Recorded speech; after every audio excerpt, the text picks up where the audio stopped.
I'm sorry, I didn't catch you. George Franco, Fox 5 News. George Franco.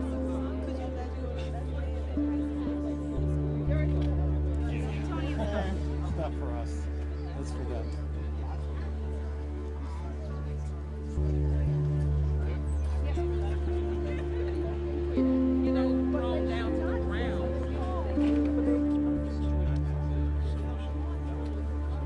No justice! No peace! Black lives matter! Black lives matter! Black lives matter! We are talking about the excessive use of force on a child at South Gwinnett High School. He was grabbed up from the ground, slammed against the wall, and then he was slammed on the ground. He is unconscious, as you can see, but the SRO is on top of him. This happened on February 7th of 2017. I'm Reverend Dr. Frederick Phillips. We are here in protest to the escalating violence that we are seeing here in Gwinnett County. Not only do we see violence that has been escalating, we see an increase of desperate treatment, discriminatory practice, particularly towards young men of color throughout this county. As we know, the school-to-prison pipeline is a huge problem that our children are facing. And it's really up to us to dismantle that. And it's not just those who are of color. We all have to be involved in dismantling that school-to-prison pipeline. The kids are not broken. It's the system that's broken. The system is broken. The system was not set up for black and brown students to thrive. Parents and even students come to school to get an education, but instead we get handcuffs, we get bloodshed, we get concussions, medical bills, psychology bills. We're teaching our children we're not supposed to be beating them up.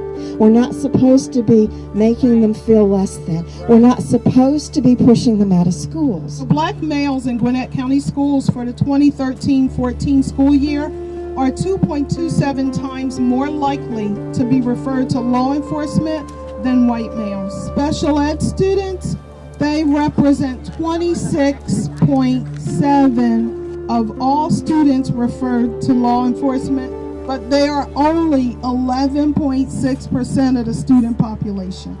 Through the leadership of Marlon Tillman and the Gwinnett SToPP organization, we had the occasion to do a workshop with all of the school resource officers in Gwinnett who have to be former police officers before they're hired on board. I just did one awareness session. It was only for about an hour and a half. Had all 60 officers, 20 at a time. The things that they attitude reflected around people of color and students with special needs would make your hair cringe. Well, our biggest issue is having police and SROs in our schools.